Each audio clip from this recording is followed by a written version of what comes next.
Good evening and welcome to All Four Wins Football. We are back again, as we are every Monday, ready for yet another chat. We are about to travel all the way around the world in many different ways, and we're going to do it just after this.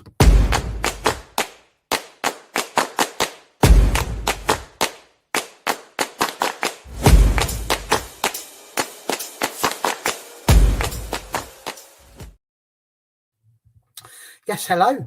Hope you are well and that life is treating you as it should. It's been a pleasure to be sat here once again with this esteemed panel of guests who I really enjoy spending my Monday nights with, I have to be honest. Liberty, I will come to you in a moment because you might have a question, so I'll probably start off with Freya on this one. Freya, how are you doing today? Today I'm okay. Yesterday was touch and go, but today is much better, Barry. Thank you for asking. How are you? We'll get there eventually, Freya, won't we? I don't want to. It's okay. We can skip it for this week. It's all good. I'll be honest. I've sat here for a while, for the last 24 hours, actually, thinking about how best we're going to approach that particular subject. I'm just going to make it up as we go along. But for now, we'll keep that very much on the back burner. For sure. Liberty, pleasure to have you with us again as well. Backdrop's changed ever so slightly there as well. You look like you're on your throne today. It's just a different side of my room. I'm actually sat on my bed for once and not on the floor because I've had a backache and I thought I can't be sitting on the floor for 2 hours today. I'm not doing it. So this is actually my bed, and then these are pictures of my family and friends, and there's my gramps and stuff. Not that anyone cares, but now that you know. I don't actually have a question today. I'm sorry to disappoint. I forgot.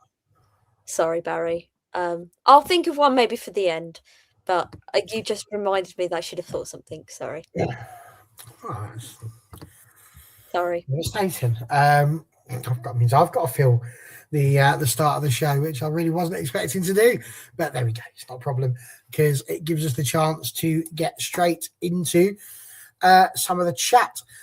It's not personal, Sipaway, is it? You know, it's not my fault. Thank you, Sipaway. Thank you. It's not Freya's fault. It's just one of those things we have to do, and do it we will, because that's how the world works. Emily saying she's super proud of her girls. Thought they put in a good performance, went toe-to-toe with Chelsea, but ultimately outclassed by some amazing goals, which we will get to. But I think we've got to start on Friday, I suppose, if we're going for a 7-day discussion. Liberty, we'll let you go first on this one. I mean, Leicester were battered.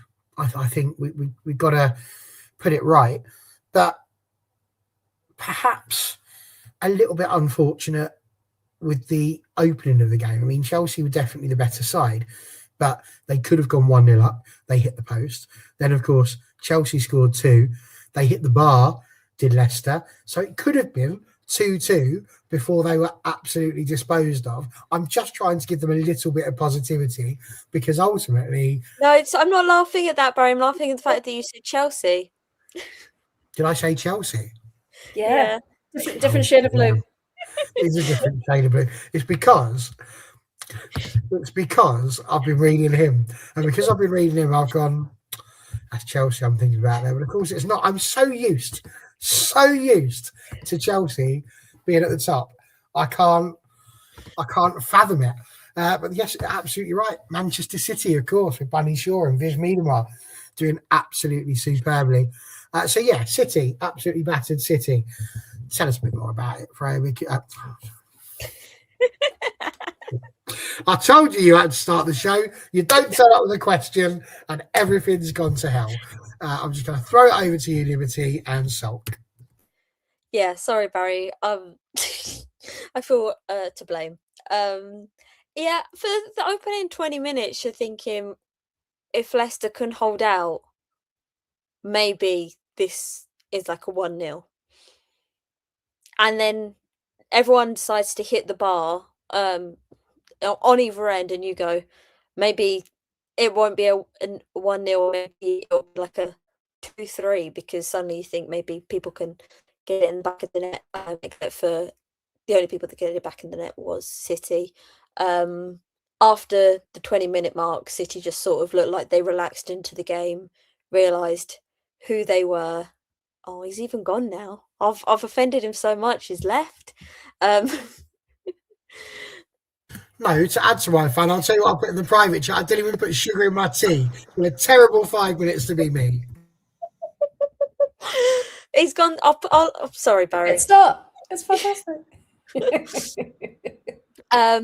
But then, yeah, City remembered who they were. I'm going to keep talking until he comes back. And decided that they actually would like to score some goals.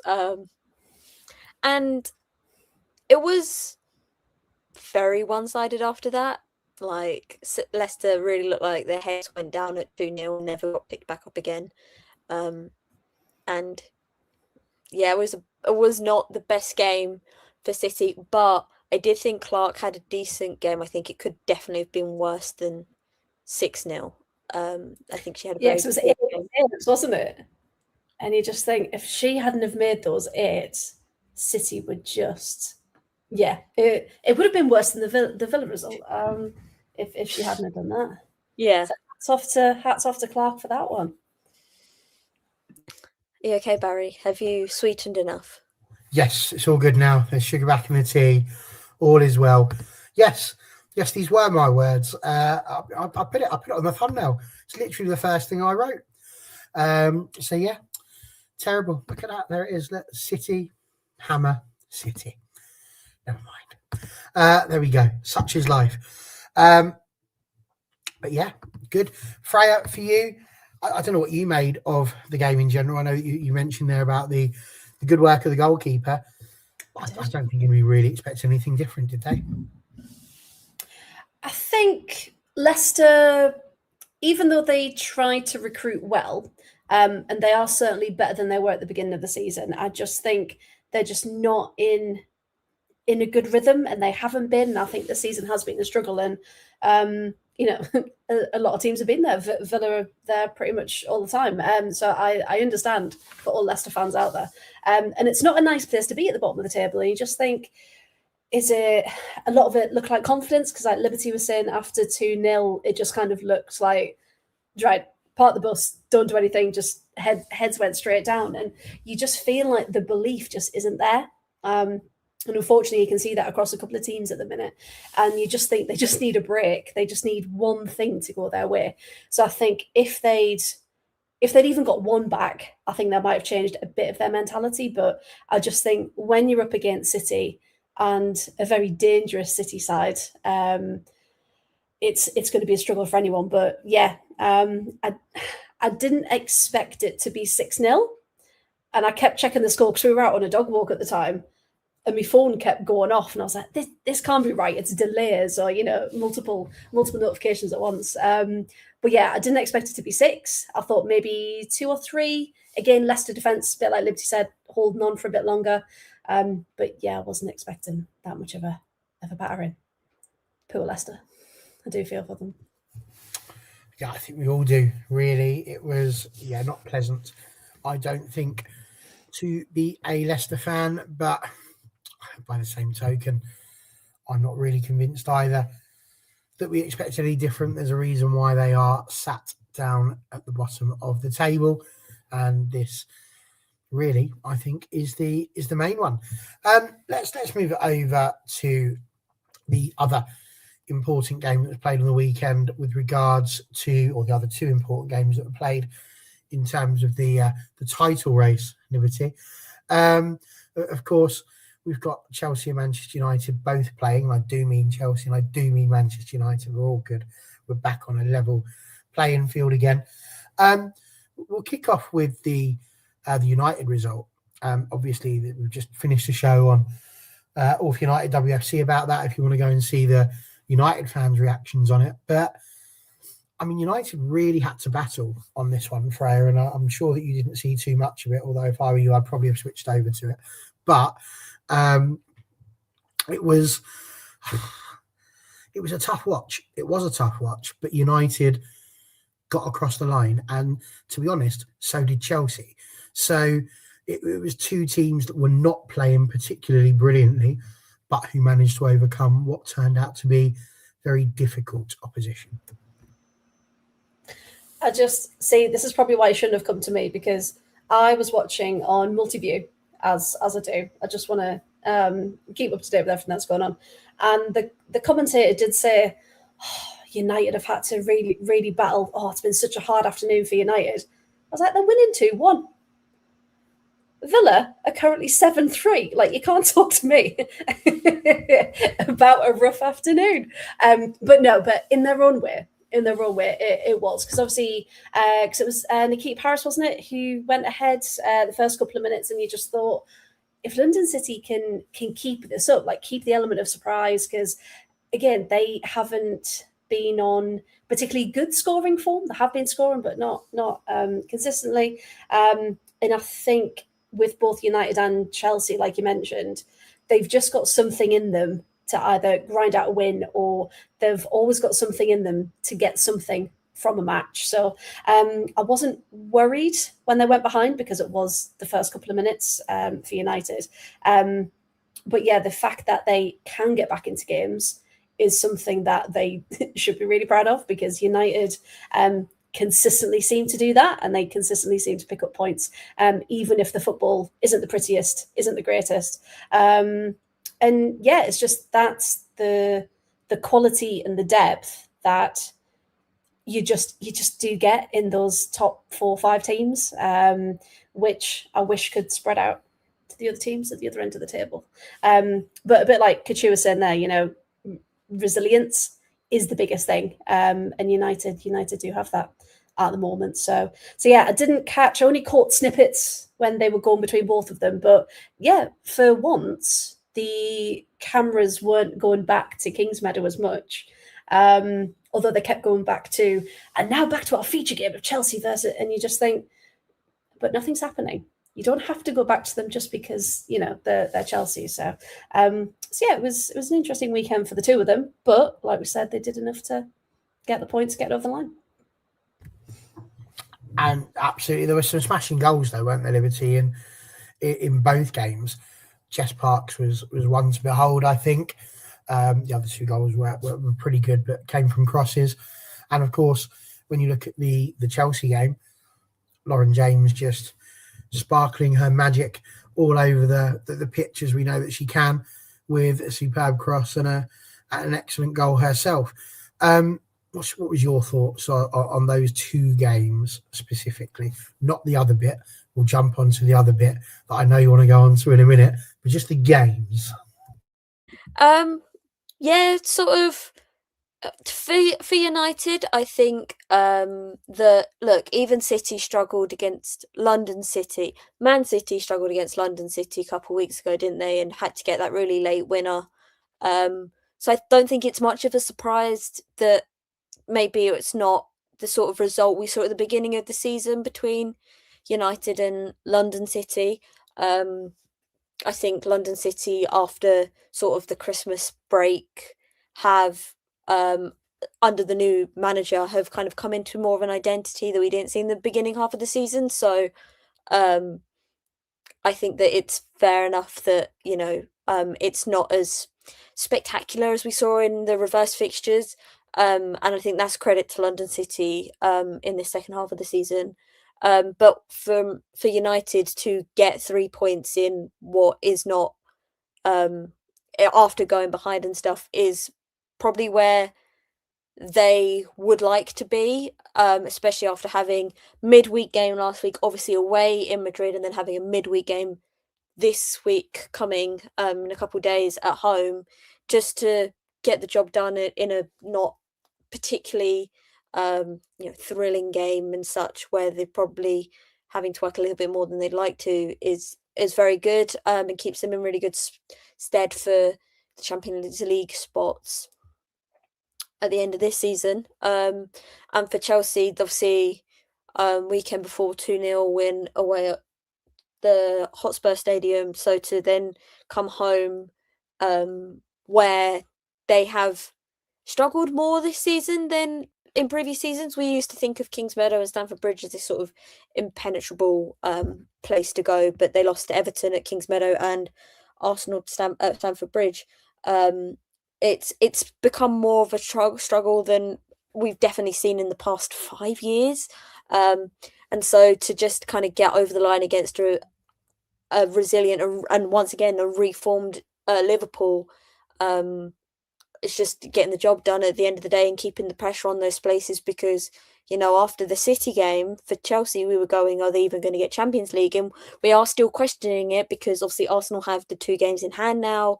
One of those, somebody asked earlier, do Leicester have to play any of the big six still? Big six still? Yes, they have to play Arsenal midweek and then Chelsea at the weekend in a 7-day span. Like, they've definitely got those big games still to come. So yeah, just to get it over the line, especially when other teams have struggled against Liverpool this season. I think the game at the Emirates between Arsenal, obviously they end up winning, but it was more of a struggle than I think people expected. So yeah, good result, good goals. But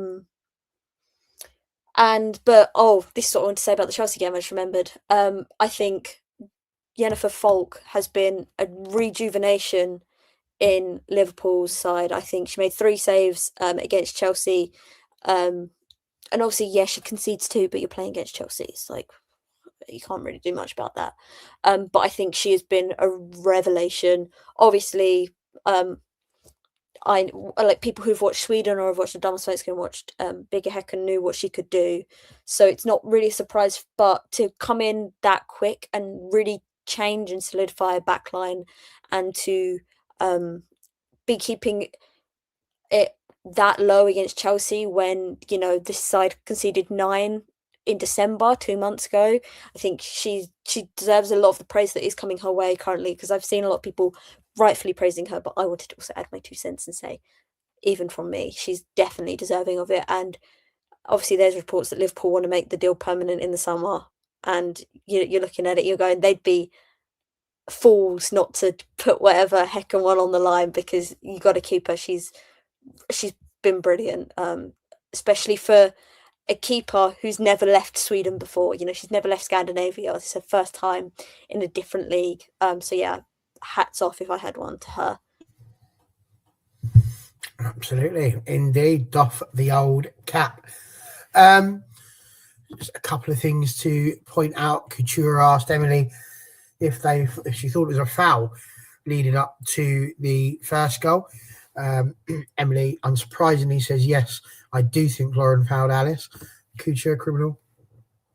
I'd say surprisingly, not to say that you're not a very sensible human being, but you are a Chelsea fan. Usually you stand up for your own. Agreeing, it could have been a foul and a yellow as well. I went back and watched it, because honestly I didn't spot that when I was watching the highlights prior to today's show.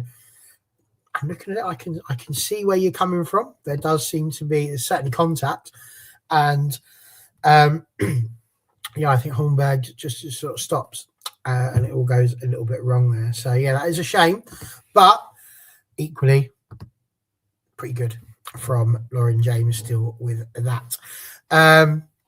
So yeah, very, very interesting. Also, saw this earlier on, Emily, which I didn't like to read. My hope is that that's not something that you get often. I would argue that women's football is still a safe space in general, but you're always going to get morons wherever you go. Sadly, they still exist, and I hope that you are okay and still enjoying your football, which you certainly seem to be. So that is grand. United, Chelsea, both making it through, which is very important. But I know that we don't spend a lot of time on this channel talking about Manchester United, so I'm sure you will forgive us. Liberty, I know that you want to go on record talking about a certain Swedish player who is currently spending a lot of time at right wing.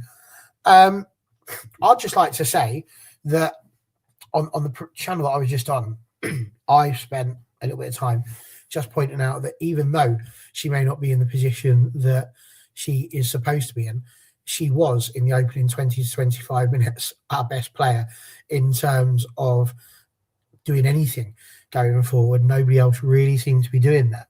The second thing I've said is that potentially she should be put into the 10 position, because she may not get rid of Schuller and she may not get rid of Turland in that focal point of the attack. But if she can't play directly next to either one of them, that may be the best possible place for her to be. So Liberty Simons, your Ellevangerheim mastermind minutes begin now. Thank you. I'm not going to dwell on it because I don't think it's worth it. But I did want to say something here for the record, because I've said things on Twitter, and Connor's sick of listening to me every United game. We have a conversation about it, and he's honestly sick of it. But I want to say something here. I know we don't talk about United all that often, but I think that the issue here is obviously Ella's been playing out of position, and on your point of her playing as a 10, look, she played as a 10 maybe like 10 times at Hammarby behind Kathinka Tamberg. So that is a position she's not completely new to. She's got experience as a 10 to back up your point, and I think that's a really good idea, Barry. I'd like to see that at some point soon, maybe even against Atletico Madrid. Honestly, you're 3-0 up, why not? But I think that I personally found United signing Ellen a bit confusing, because everyone's going, we really need a right winger. We've already got Lea Schuller. Why have we got another striker? And on the show I did with Connor on All for United, when United first signed Ellen, I said, look, I don't think she's going to be play. I'd like not to see her play as a right winger, but is what it is. But the thing is, it's now been 3 weeks since her first game for United, maybe 3 weeks ish. I don't know the exact numbers. Sorry. And even that first game, I was like, I don't think it's going to work. Like, maybe we give it time. She's like literally just got here, but I think it gets to a point now where we are, let's say 3 weeks in, and it's clearly not working with her as a right winger. Now, it's nobody's fault. It's not her fault. It's not really Mark and the staff's fault, because you're trying something new. But the thing is, we need to stop. I've got no control. It needs to stop before. The thing is, it needs to stop before her confidence and her development is being affected. Because the thing is, if you are aware you're not playing at your best and you are really young, 21, she's young, in a new country, first time, a new league, a new club, and you are trying, but it's really not working, and people are seeing that, then for her sake, more than anything, and also to benefit United, it needs to stop. Whether that means when you want to take her off at 60 minutes, give her 30 minutes as the 9 and take Sheila off, move Jess Parker, put her as the 10 or whatever, or just doing something else instead of just leaving her at the right wing where it's just not working. I just think for her sake and for United as a whole sake, it needs to stop. And I'm like, I realise, and I've said this to Connor, and I've said this to United fans I've spoken to, like on Twitter and stuff in the past like 24 hours. I realise I'm in a very like unique and different position. I imagine that like 90% of United fans never ever watched her play for Hammarby other than the one United Hammarby game. So I realised that my 2.5 years of watching her is very different to the experience of United fans more more generally. But the thing is, it gets to a point where we know roughly what the price tag was, what the amount of hype and sort of build up to signing her was like coming to United, and when it's not matching up as such, it can mean that fans can turn on her. And I'm not saying it's Connor or Barry or anyone that I know who's a United fan personally, but we are aware that there are nasty people online who will see a price tag quite high for somebody over her age and it not working out and will turn on her. And once again, nobody I know or would think I have any business knowing, but it happened, and I just would like the club to protect her a bit more, I guess, and that means not playing her as a right winger.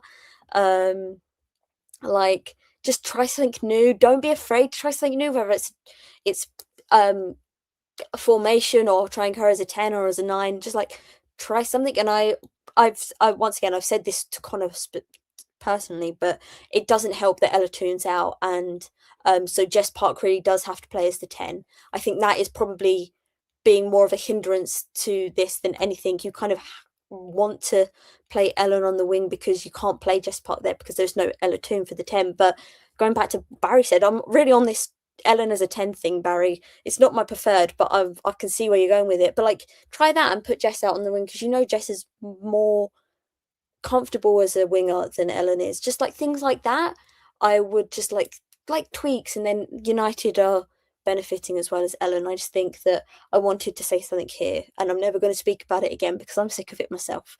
But yeah, just think that it's just about time where everyone goes, it's really not working, let's move on and try something else before it's too late and it's costing United big games, like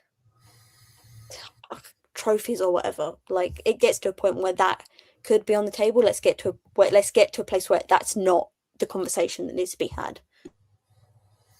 Yeah, I mean, it's not ideal, as you say. Personally, there's part of me that feels that she's young enough to learn that. But I think the problem is that even though she's young enough to learn it, there's just not enough games. You can argue that. I think in the men's game, they've got more time and more appearances to be able to do that. I'm not convinced that I see enough of that in the women's game for them to be able to retrain almost and add that to their bow. Certainly not this season. What happens when Ella is back? Well, I mean, she's still got to play her way into it. That's the whole point. So, I think if Ellen Rangerheim was to go in at the 10 and do well, I think she's got more chance. And you think about what she does well. She's quite tall. She's got the ability to get in there, win headers, chase onto balls, be a bit of a goal poacher. I think she's got much more of a chance of doing that as a 10 than she does on the right wing, where she does look uncomfortable, I think is the right way to word that one. I feel like you two are having a conversation here about Mark Skinner that's blown my mind. I'm going to go for a hot take here. Your gaffer, Sonia, will get us up before Skinner does. I'll throw that one right out there. If you finish 4th, see you later, Sonia. We finish 4th, he'll get another year. Of course he will, because he's Mark Skinner. And he's got Teflon. So there we go. Right, that's United out of the way. Let's hike them off. And let's talk about Everton, shall we? For a moment. Let's throw Everton against West Ham in there. It's not going to take us long. But anyone surprised, really? It was never going to be the world's best game, was it? I thought they fought quite well, did West Ham. But I think ultimately, none of us were expecting anything more than we really got. Everton with the win. I suppose good for them. It's pushed them away from the bottom spot. Unlikely to trouble Everton now, I would say. But yeah, what about the rest of you? What are you thinking? Liberty, Freya, thoughts on Everton, West Ham? I don't envisage this taking longer than 2 minutes. Go. Yeah, should have done better. Yeah. Like, I think West Ham blow so hot and cold in front of goal. Like, some weeks they're turning.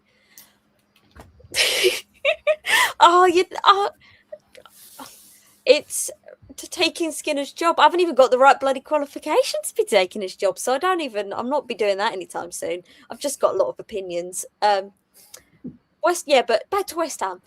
They blow so hot and cold in front of goal, and I think it was just a cold day. 7 shots, 3 on target. Like, these aren't numbers that we're particularly surprised by for West Ham, but good win for Everton at home. It's a decent goal. It's nothing to really write home about. But yeah, like, important 3 points against a team that also really needed 3 points and obviously didn't get 3 points. Yeah, and I think same pretty much. It was for Everton. It was a team that they should be beating to stay up there and keep their distance. So glad they did. They possibly could have got one more, I think. But again, Issei probably should have scored her chance as well. But yeah, there was nothing much in it, and it just did take that moment from was it Hayashi that scored? Yeah, and it was just a moment that Everton took, and that was literally it, really. But yeah, wasn't expecting a high score on one for this one, and they delivered. So there we go. Okay, well, I've put about 10 minutes aside for this next bit, and that's a minute per goal. The one thing that I noticed in the match that United were playing was how often we were basically being signposted to switch that game off because it was tedious, and to go and watch Aston Villa against Spurs.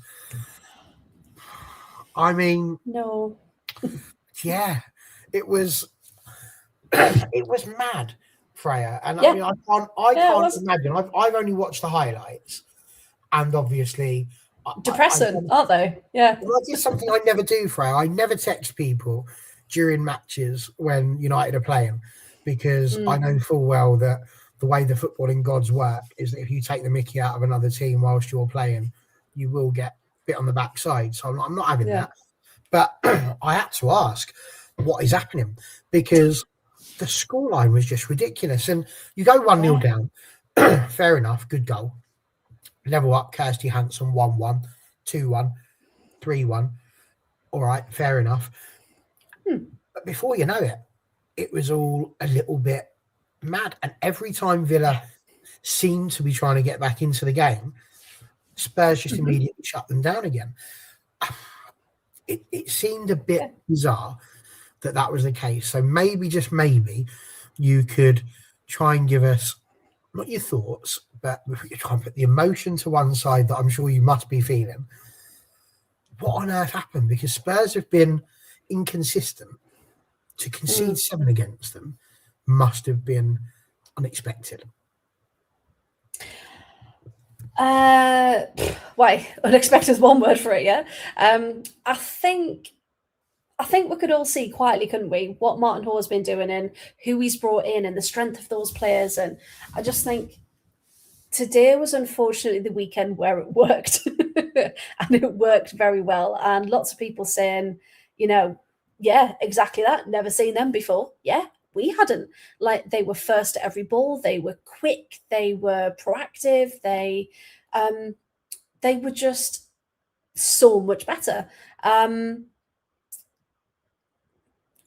thought the pain for Villa fans is over. No. It's never easy, is it? Being a Villa fan, you don't support them because you win all the time. So I just think from that perspective, they were just too good. The quality was there. They signed really well in the window. They signed well in the summer. I know I said it before, but Villa only made 2 signings. And yes, I know Chelsea fans are like, oh, because Jean-Francois. Yeah, she's great. She scored. But is that who we needed at the time? Arguably not. We don't really have any strikers at all. Our wingers are our strikers. Kirsty Hansen, and all people are saying that she's too good for Villa. She's incredible. Of course she is, and we know that for a long time. When Villa are on top form, and I think I said this last time as well, that something's not right at Villa, and you can see that, and you can see it with the players, and their confidence is shot, and just something isn't right, and that's not Natalia. I don't think that's Natalia. The way she comes out with such emotion in her post matches, and talks in press conferences, I think this is so much bigger than that. So I think Villa need to sort themselves out at a club level, and then that's then going to filter down. Because obviously we've all heard things. Obviously, we won't say them here because they're all allegedly. But yeah, you just think this isn't how this club should be, and the fans are getting frustrated because they see their players going through such turmoil, and no player should leave the pitch visibly devastated and visibly heartbroken because it's just not working, because that then has an impact on everything else as well. So what I will say though positively, that is the first time we've scored 3 goals since December. Yay, happy days for Villa. So I just think Villa just aren't in a good place. And I think because Spurs are finally coming into their own, I just think it was wrong team, wrong weekend for Villa, because they were able to, like you said, they were able to go forward, but a second switched off, Spurs have scored again. So if you look at like the minutes between the goals, I mean, it's, where's it gone? I did have it up. You've got 10, 16, 19, 26.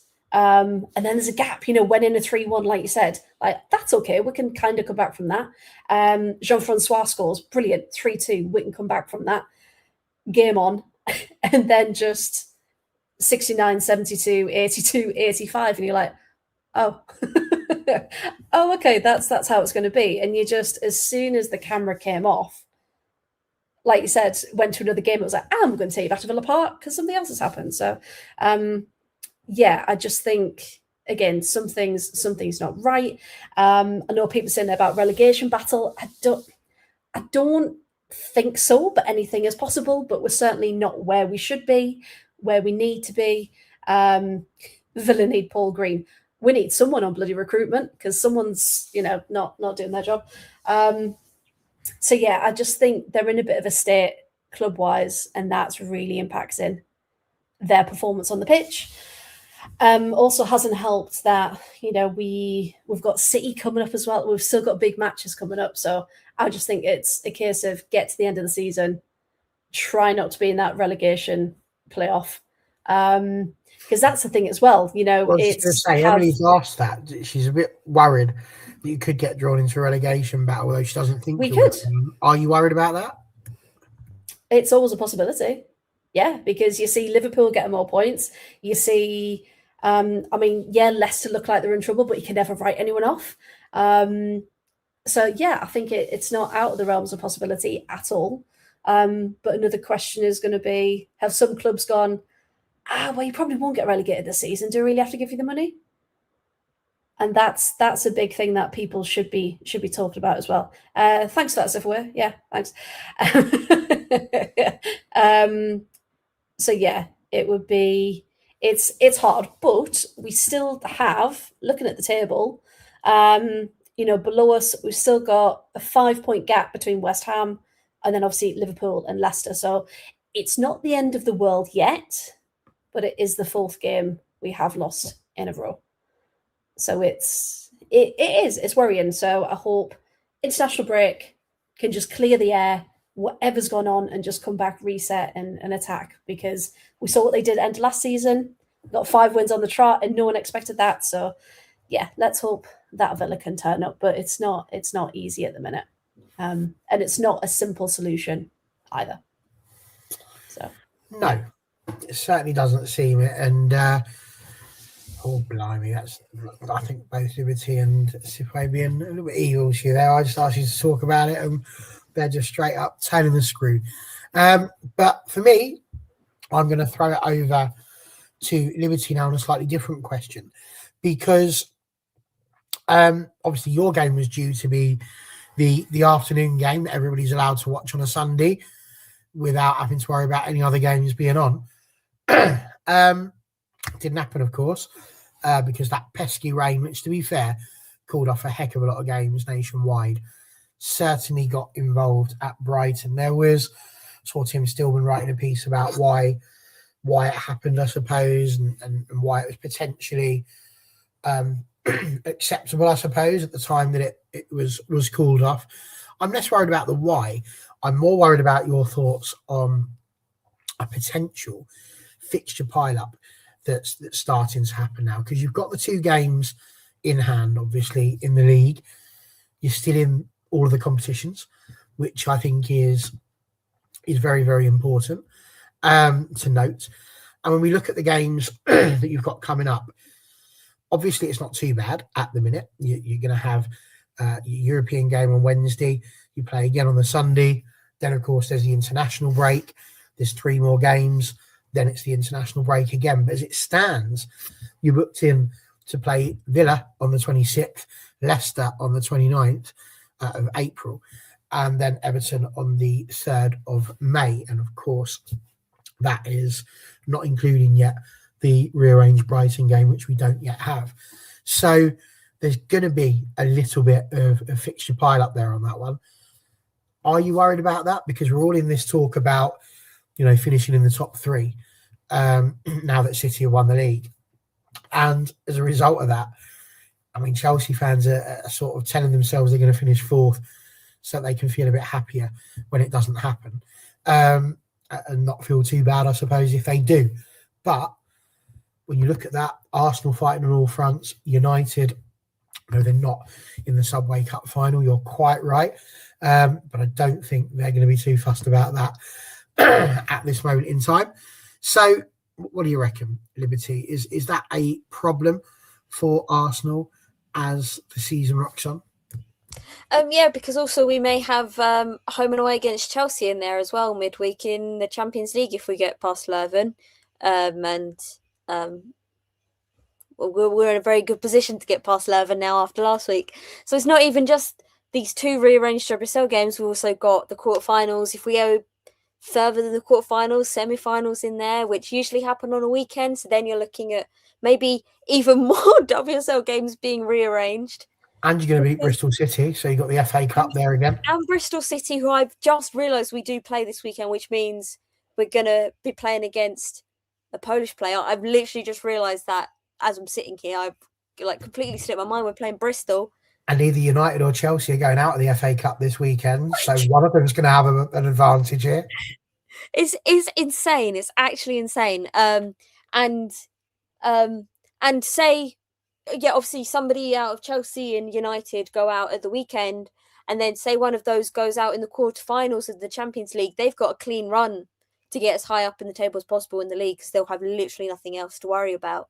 So it is worrying in the sense of we talk about welfare, player welfare, all this, and we're looking at an Arsenal team where a decent 90% of them are going to be going our way on international break in next week and then also in April, and so there is no room for rest at all. It is constant now until the end of the season, and even we won't have rest midweek because we're going to have Champions League, we're going to have WSL games.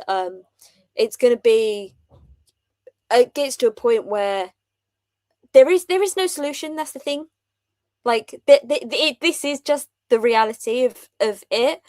I've seen people be like, why could it be played at the Amex? Why couldn't it have been played at the Amex? Well, you can't really change to be playing at a stadium that's not particularly close to Crawley at such short notice, and they would have to have staff there. You can't really just go, we'll just play it at the Amex, everyone just goes to the Amex. That's not possible at really short notice. 90 minutes before kickoff, you can't just go, we'll just play it at Amex. I wish it was that simple. If it was that simple, we'd not be in this position, but it is really not. Even though it's a valid question, but it's just not possible. And obviously the Leicester game can't help but be rearranged to begin with because we had to play in the Champions Cup. We couldn't get out of it. We couldn't be like, we don't really want to play that because we had to. We can't be going to FIFA. Sorry, mate. Don't really want to do that. So it's no one's fault. You played that. Pardon? I know that you won it, so obviously there's a reason to be cheerful about it, but are you pleased that such a thing existed? I don't want to give it 2020 hindsight, but if it gets to the end of the season and you don't finish in the top three, but you've won that, are you going to be confident? Not confident. You're going to be happy about that? Yeah, because I like the 2 million money that we got. $2 million is really nice, and you could do decently well and it's 2 million that we don't have to. So Champions League money, for example. Yes, you get, say it's $1 million you get for the Champions League. I don't know how much it is, but most of that actually ends up being taken because you have to travel to Lisbon. The money's gone by the time you actually get it because you're basically playing yourself back. Whereas this, it was played at home. We didn't have to pay out for anything. So yes, we kind of just get 2 million just for the fun of it. And so yes, in that sense, we could do really good things in the transfer window in the summer with 2 million. So yes, it is giving us more of a headache than we would like. But the thing is, I saw somebody. I actually think Arsenal relish the fixture pile up. They love chaos. Yeah, like in all honesty, I completely agree. When we have too much time on our hands, that seems to be when we slip up, and when we have our only other big WSL game left is Spurs at home. It's those other fixtures other than that we struggle in. We're playing a Villa or a Liverpool. Those are the games we struggle in. So if we have like pressure constantly, we might do better in those games. Sorry, Freya. Sorry, Emily, as well. So yeah, I think that it just depends on first what March looks like after the international break when we're missing, 3 of our players will go away to the Asia Cup. What do we do in that month where we are 3 players down? And then you look at the rest of the games and you go, okay, how are we going to figure this out? And it also means that Renee has to trust her like second 11, and she has. She made quite a few changes for Leuven last week. Obviously, she thought we'd be playing a game at the weekend, so she made those changes with Brighton in mind. But she trusts them in big Champions League games where we did need to win away from home. And it's just continuing that trust against WSL opposition as well. It is a headache, especially if you're like logistically. I'm looking at it going, when are we going to play these games? Because we have to play them. But when are we actually going to do it? Because we don't have the space really. And you're looking at certain days will be for the Chelsea games will be there. And then you're looking, well, we can't really put the Leicester game on this day because we might be playing a semi-final and stuff. So it's a welcomed headache. It's not. I'm not going to complain too much because it's a welcomed headache to still be in the Champions League, still be going in FA Cup and things like that, and still be competitive in the league. That is something that a club like Arsenal and us fans want. So I'm not going to be like, oh, Jesus, it's so annoying. Like, happy to have this issue on our hands. It is just like logistically, when are we going to do this? Because we have to play Liverpool away at Anfield in the last game of the season. That is the end date. There is no going over that as such. It's just fitting everything else in and hoping that, there's like things like that. I'm also very glad that I logistically don't have to be like, when are we going to play these games? It's not my job to actually pick them. I just turn up. Yeah, and to be fair, I mean, this is why I've always advocated for the games to actually move to the main club stadiums, because especially in the WSL, you are far more likely. I mean, let's be honest, if it had been on the Amex originally, the game would have gone ahead and you don't end up with these problems. But Crawley, which, with all the love in the world, was a non-league ground, it could still be a non-league ground. Not likely. Go on. And it's not like, obviously, if we're looking at a weekend where Brighton men are at home, obviously you can go, look, you can't play at Amex, Brighton men are at home. That's absolutely fine. But that is also a really silly response because Arsenal played both men and women last weekend at the Emirates, one on Saturday, one on Sunday. So you can do it. But say, for example, they were at home and they weren't away at Liverpool in the FA Cup, then you'd go, okay, fair enough. But they're not. And what weather's like in February in England?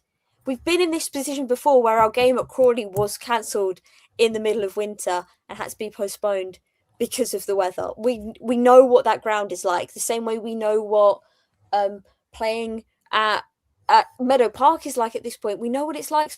Some due diligence, I guess, not be put in place beforehand. To be like, look, we know what the weather could be like. This is what February is looking like. It's rained literally for 40 days and 40 nights in England. Let's just put it at the Amex because there's nothing else clashing. And I think sometimes clubs like a Brighton are too scared to put games at the Amex because of it will cost them more than if they just stay at Crawley. And they think they may get a result at Crawley more than the Amex.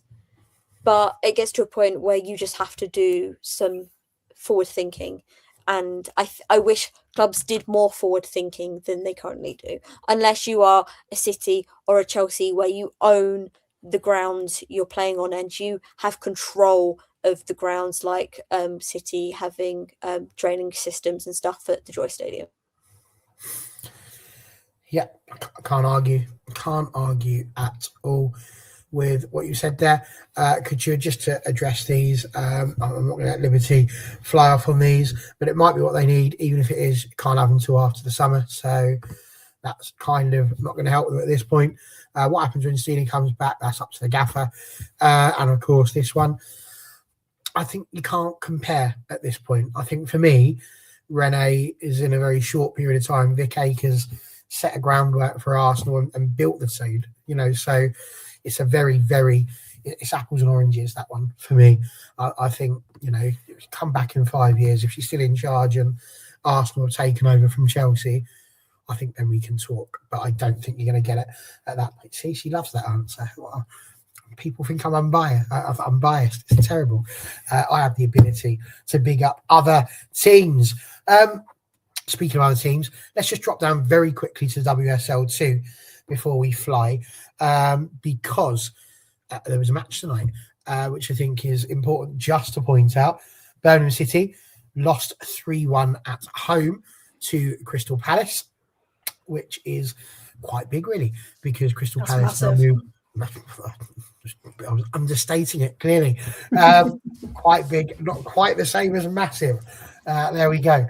But yeah, Crystal Palace are now a point behind Birmingham. Birmingham still have that game in hand, as do Charlton. But yeah, a massive one there. Certainly, it's pulled them above Bristol City. And Bristol City don't have the game in hand. Newcastle do. So they are struggling a little bit there. But yeah, massive result there for Crystal Palace. So that's a really big thing. I've said this before. I really don't care. Let her go. Like, I'm genuinely not fussed. I've said before, I think Jade Riviere is the best right back in the league. Everybody else disagrees with me. So if Honor goes there, she'll still be. But at this point in time, she's injured. So we'll just make do with Hannah, who was good enough for San Diego Wave. So there we go. So Freya, I'll throw it over to you. You said it was massive. Tell us a little bit more about why you think it's massive. It was a big weekend again, I believe, in the WSL2. Lots going on there. Yeah. Charlton getting a good win. Newcastle defeating Portsmouth. There were games called off, obviously, hence the games in hand. But yeah, give us a bit more about the Palace win tonight. Yeah, it's Palace have done they are doing really well. I mean, they've now gone into third, which just shows you leapfrog Bristol there. And they're on a really good run. Birmingham City, though, it's looked for a while now that Charlton and Birmingham City were the two that are probably going to go through in those automatic spots. So now people are saying, oh, are Birmingham going to throw away second? Because it is, anything can happen. I think we still said anywhere between, let's have a look, first and sixth still are fighting for those three places, which is actually crazy. So literally anything can happen. But yeah, Charlton getting a really good win, 4-2 over Durham. Durham never make it easy. So the fact that they did travel such a way, but Charlton doing what Charlton do best, really. Completely outshot Durham for that one. Really impressed there. Southampton, again, you can't rule them out, getting the win over Bristol. Newcastle win over Portsmouth. That's probably was going to happen. Portsmouth not on the best run at the moment. But yeah, huge as well for Ipswich and Sunderland for those games being called off, because again, fixture congestion, you think, well, when are they going to fit them in? I know WSL2 statistically usually have less games than obviously your Arsenals and things like that, but you've still got to find a good patch of weather to rearrange these games too. So I know the Sheffield one from last week's been rearranged for Sunderland. I don't think they've rearranged the Forest one yet. But yeah, I mean, Charlton are still undefeated and they're 8 points clear at the top with Birmingham losing tonight. So it's going to be really, really hard unless something goes horribly wrong for Charlton, which I don't think it's going to. Yeah, I think I shouldn't say this, but I think Charlton are going to go up in that top spot. I can't see anything going that drastically wrong. But yeah, did not expect that for Birmingham tonight. Especially after conceding in the 98th minute last week against Durham. you would have thought they would have come out fighting tonight, being at home, thinking, yeah, we can do this. But no, just off it again, and Palace trumping them tonight. So yeah, like I said, WSL2, you can never predict what's going to happen, and that's why it's one of the best leagues in the world. So yeah, Leicester a decent chance. Yeah, I agree with Trebuchet, actually. Looking at that third spot, you've got a Crystal Palace now, who are fighting for it. A Bristol would fight for it. Newcastle, they'd have a good goal. The difference being that they've all got a fire in them, those WSL2 teams. So whoever gets that third spot and whoever's in bottom of the WSL, they need to be ready, because it's not going to be a walkover, that playoff game, at all. For sure. Did you answer this? Maybe, but I did just say a lot of words, didn't I? The way they're going, there's a massive conversation going on about oranges and apples at the moment. Completely took my focus. I think I did, but just to confirm, I don't think so. Okay. I don't think so. They're looking very, very good this season. Very and on to the more important things, what do you prefer, apples or oranges? Apples. See, I kind of think that's right. Specifically pink lady ones. Just Liberty prefers eating an orange but drinking an apple. I love an apple, but I also love oranges, but I can't stand the time it takes to peel an orange and the fact you've got to spit out pips when they just run. And it's not in all of them. Like, sometimes it's like a bit of deal or no deal. You know, you get one and you're like, oh, that's lovely. And you get the next one, get rid of that. They're an annoying fruit. They really are. Don't have that problem with an apple. You know what's going on in the middle of that apple. You know, you just got to eat around it. Job's a good one. Nobody eats the core here, do they? No. There's some strange people about that do that. I don't know what that's all about. Connor probably does with a knife and fork. But there we go. That's a different conversation altogether. I am going to stick with you to begin with on our travels, if you don't mind, Freya. We're going to talk about Italy because you sent through a picture. So I'd like you to give us a little bit of information first about that. But also, there was a bit of, you sent the picture through. I think I said women's football has reached 80s men's football in years. Prime 80s football. Prime 80s. Because the picture was unbelievable. Tell us a little bit more about what's going on with the state of the Serie A pitches. Because whilst Arsenal and Brighton are calling it off because there's a little bit of water on the ground, in Italy, they looked like they were doing, what's that race that they do? Tough Mudder, that's the one. Yeah. I mean, it was interesting because I think Arsenal would much rather the game. I mean, Liberty, what do you reckon? Much rather the game called off than play like that? Yeah. For anyone who didn't see this on Twitter at the weekend, hang on. I shall unblur. Bear with. Don't have to blur tonight. We've got a different background. Right. If we can all see this. It looks like a rugby match. It really, really does. So this was Milan versus Fiorentina. Fiorentina playing in their white away kit. Probably not their best move. But yeah, for some bizarre reason, the ref went, yeah, fine, play on. And it was awful. And if anyone gets a chance, do watch the highlights because it's one of those. Do we all remember when Republic of Ireland? Where did they go in the Nations League? Was it last year? Was it? Oh, where was it? Serbia or somewhere like that. And just literally the ball was just not traveling anywhere, and everyone was falling over, and everyone was tripping over each other. And you just think it's not football because it just comes down to who can stay on their feet the longest and who can actually, is it a game of yeah, exactly. It's player welfare just was not anywhere near that game. And it was ridiculous that it actually came on, stayed on, sorry. And that journalist there, so Morimuno, I've mentioned him a couple of times. He's usually like your go-to for like anything Juve, but Serie A on the whole. And he tweeted just to say, Serie A women, which through some logic continues to take pride in the exodus of its best players, which again was spoken about before, allows those who remain to be humiliated and put at risk in this way. If you're playing in the mud, what's the point of the sticker album? And I just thought that was so poignant because Serie A and Panini have made this huge thing of, even at the games this weekend, the captains swapped huge Panini stickers of each other's teams instead of like their usual standards. And like they're making this huge thing of it, and yet they're putting the players out in those conditions. So it's like, well, do you really care? Is the investment there? And it's not. And I think as much as the league is getting so much better, there's still so many things that just aren't up to standard or that we would expect in the WSL. So I think until the leagues put player safety first, you still can't compare. And they want to attract big names and big talent. And that, you know, if you're seeing things like that, you're not going to get players going, I want a bit of that.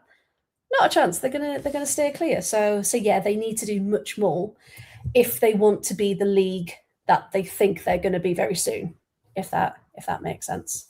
But yeah, Fiorentina did win, funny enough, and it was Madeline Janogy who got the winner. And I think Liberty, we were talking last week about she hasn't scored in a while. She must have heard you. Yeah, she hadn't scored since like November, I think. As I was getting worried about Sweden, I was thinking, oh, hang on a second, she's not scored since November. But yeah, she did it. She got the winner. Again, it was rough. It was a really rough game. The ref had to keep going over to the monitor to check in case there were tackles. They weren't. They just literally couldn't keep up on their feet. So yeah, it was funny if it wasn't so serious, if that makes sense. If you were just watching from afar. So yeah, very, very strange scenes. But yeah, just a quick roundup of everything else that happened. Lazio managed 0-0 against Juventus, which was incredible considering Juve dominated the whole match. I think Lazio had a handful of shots on goal. So yeah, massive point there for Lazio. They're fifth, I believe. Napoli, I don't know who's, what they're drinking this season, Napoli, but they got a 2-2 draw with Roma. Which all 4 goals were in the first half. So that was mad as well. We also had Inter played Parma, and Inter won in the 93rd minute, I think. But it had to go to, it was in extra time, it was at the dying moments. And yeah, Parma nearly got points off Inter, which is incredible. So it just shows you, even these newly promoted teams are doing so incredibly well to go toe-to-toe with the leaders. And I know someone's put there about Inter being dark horses. I wouldn't say dark horses because they're very, very good. But yeah, they're now only 3 points behind Roma. So yeah, Roma really should have won at the weekend. But again, Napoli now sitting in 4th with that point from the weekend just shows you that it's not just the teams you'd expect to be top in Serie A this season, which is very, very exciting. Very indeed. Which is good. There was another question here about McGool. Yes. Yeah, she is. And your mind just goes completely blank. Yeah, she is. Yeah. Smash him. Still there playing, we go. Still there. Yes. No, I haven't got a clue. AFC. Yes. Yeah, that's the latest rumor. Yeah. Yeah. So apparently she fancies something new in her before she retires. So fair play to her, really. She's very, very good indeed. There you go. Well, I mean, imagine they're swapping stickers on that pitch. Imagine if you dropped one of the shinies. It'd take you ages to clean that up. It'd be terrible. Madness. Absolute madness. And just one more thing. All the mascots came out with sticker books as well. Just to add to the whole I don't want to say pantomime because that makes it sound awful, but yeah, they had the huge stickers to swap with team captains, and all of the mascots had their sticker albums. Okay. I mean, fair play. They're promoting it. I'm looking for promoting what they're trying to do, and in that respect, smashing. But yeah, bit of a weird one. Liberty, I'll let you answer this one. The likes of Cantori and Linari going overseas. How good do you reckon Italy are going to be when it gets to the World Cup? And when does the NWSL transfer window close? You can open that one, answer that one, and all if you know. I believe the NWSL transfer window closes at the beginning of March. That sounds like it rings a bell from other seasons. Because it's definitely longer than. I've just checked. I'm going to go in March the 8th. 16th.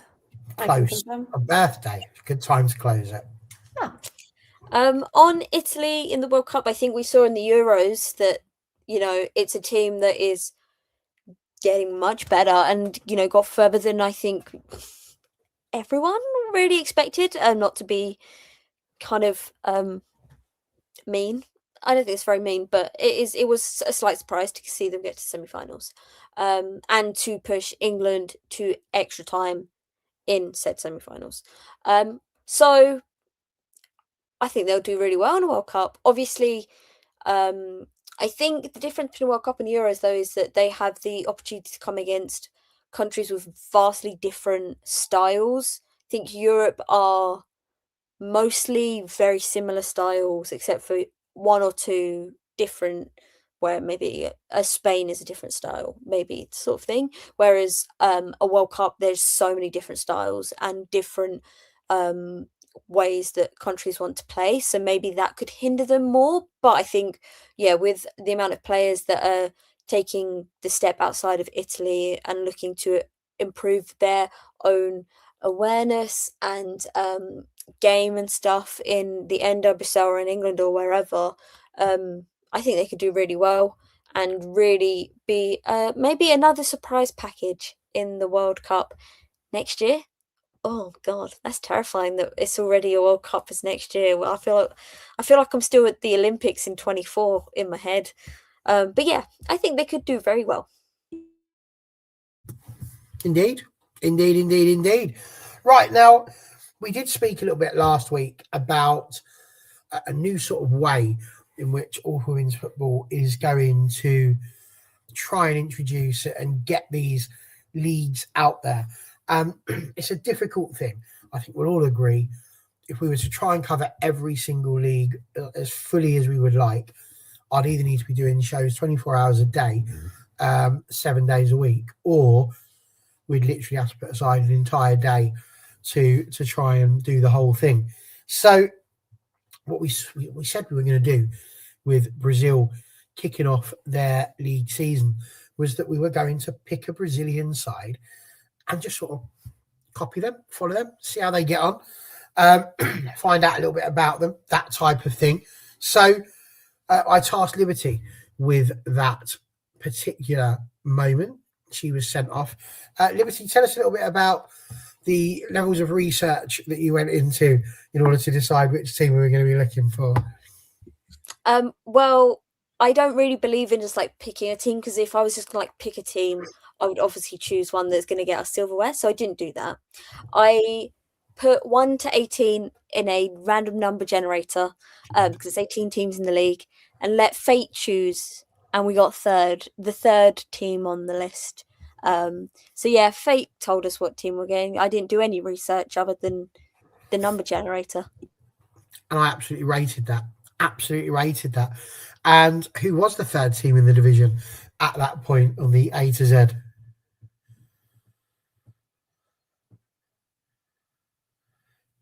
She's lost the mute button. Either that or she just doesn't want to talk to me. She's struggling. I'll help her out.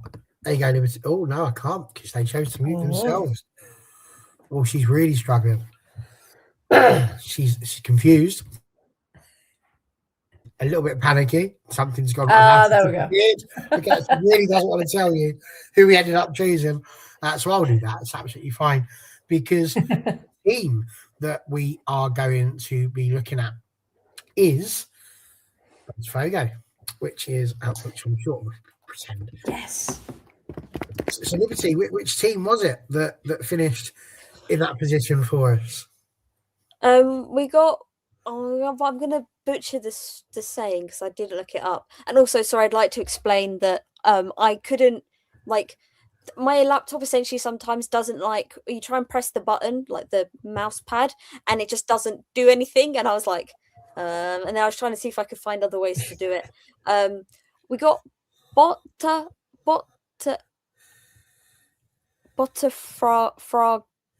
Fargo. Right, see, but then now I think that's completely wrong. And I would have just gone with Botafogo. Botafogo. Botafogo. Yeah, Botafogo. Right, we all need to practice our Portuguese. But that's the team we got. And yeah, we're going to follow them. Sorry, once again. There's no things above the letters. So, no, which always helps. Because I would have just gone, like I say, Botafogo. Careful.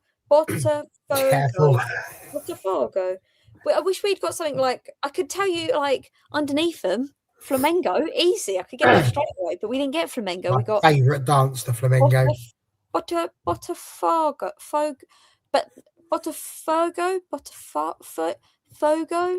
That's what we got. That's who we got. Botafogo from Rio. I can tell you they play in Rio. Yes, they can. And a very good side, actually, that you did manage to pick in terms of that, because they've only literally just been promoted into the top division. They were one of the teams that have been promoted. And their first game was a win against Juventud, which is, I've got to say, this is great, because back in the day in the wrestling, there used to be a wrestler called Juventud Guerrero. And this guy that's all I can think of every time I look at this game at the moment. So I'm presuming that's how you say it.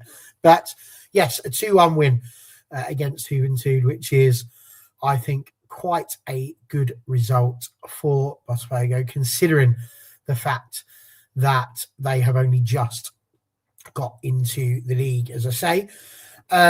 Puts us thinking to us already. Look at that. I'm already supporting the team. There they are. Puts us thinking to third or fourth, I think. I shall double check that in just a moment.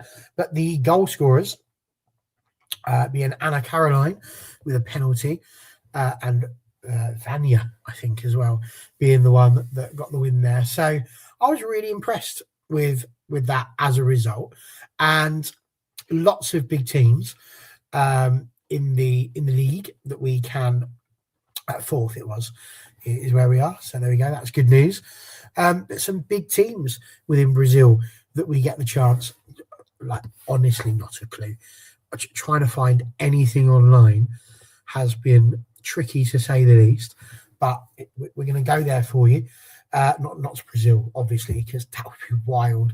But there we go. And yes, this as well. It was. Sorry. That's what she will do in her spare time now. She'll be sitting there trying to work out how to correctly pronounce that.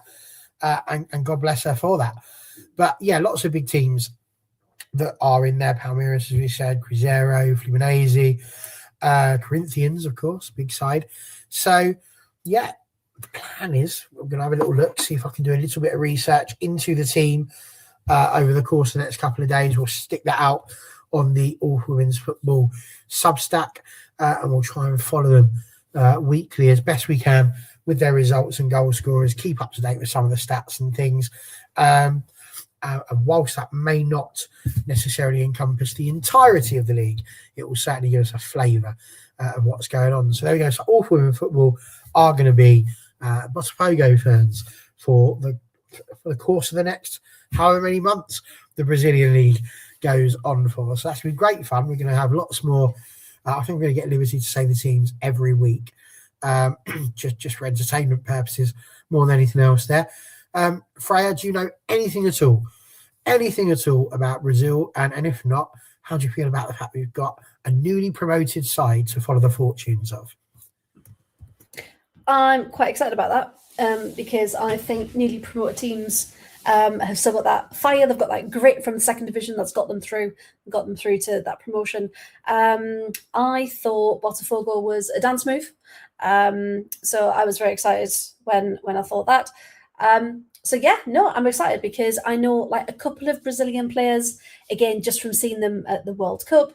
I know some players have also played in Spain as well. They've played in the Portuguese league. So yeah, it'd be nice to actually follow them and try and find some information because, like you said, it is very hard if you don't know where you're looking. So I'm quite excited to keep up to date with them. Yes, and learn more about women's football. Absolutely that. Do you want to have a go at trying to say the name? Yes, because I got the phonetic pronunciation here. Hang on. Botafogo. Correct. That's what it's. Well, I would say correct as in what you put there. Yeah, so it's the stress on the four, apparently. The stress the four. Correct. Stress on the foot and the O is a oo sound. So there we go. Botafogo. There we go. So that's who we are going to be supporting. We'll know that now, moving into next week. And hopefully we remember how to say it. So there we go. So that's the stuff. That's what we're going to be doing. And that is Brazil ticked off. Fun fact, we're going to do the same thing for the NWSL when that kicks off. So we shall see. Part of me just wants to pick one of the brand new sides, I've got to be honest. But we'll discuss that in our war room and see where we're going, because I also quite like Liberty's idea of just sticking them all in randomly and seeing which one pops up. It's as neutral as you can get that, isn't it? Which is what we're all about. So there we go. That's that one. Right. This is the moment of the walk through women's football where I just get to take the lead off for a moment before calling her back to heel. So Liberty, Sweden. You want to talk to us about the Svenska Cupen, which I think I've said right, but we shall see. Yeah, I think that's how I say, but I've also heard people who definitely have more Swedish knowledge than me just say Coupe and maybe the N's silent. But Uncle Tony's not here to correct me, so we're going to say Svenska Cupen tonight because that's how I've said it for 2.5 years and nobody's told me otherwise. It was the first round of the group stage, which is really confusing when I'm about to tell you that it's a bit like the FA Cup. Yeah, so it's the same sort of... You wrote this in the chat and that confused me. Yeah, so it's the same sort of prestige and history as the FA Cup. It is the competition where every club will at one point play in it. So it starts the previous... It's very confusing. It starts the previous season. And everyone has to go through qualifiers. Yeah, I know, it really is confusing. What? How does that work? How do you start up the previous season and then have a break? Yeah, well, imagine my surprise the first time I heard this. So essentially, starts the previous season in about September time, and the lower teams have to play teams around them, and if you win, you go up. Like the FA Cup, if you're a non-league team, you have to go through qualifying rounds to go up in the FA Cup. And then in about November time, the teams from Eletan, so that's the second tier, and the Damallsvenskan join, and they play the lower teams. And then usually they win quite big because they're big professionals and the other teams aren't. And then, so that will end about the end of October time. And usually at that point, you have the teams from the Damallsvenskan and some of the teams from the second league through.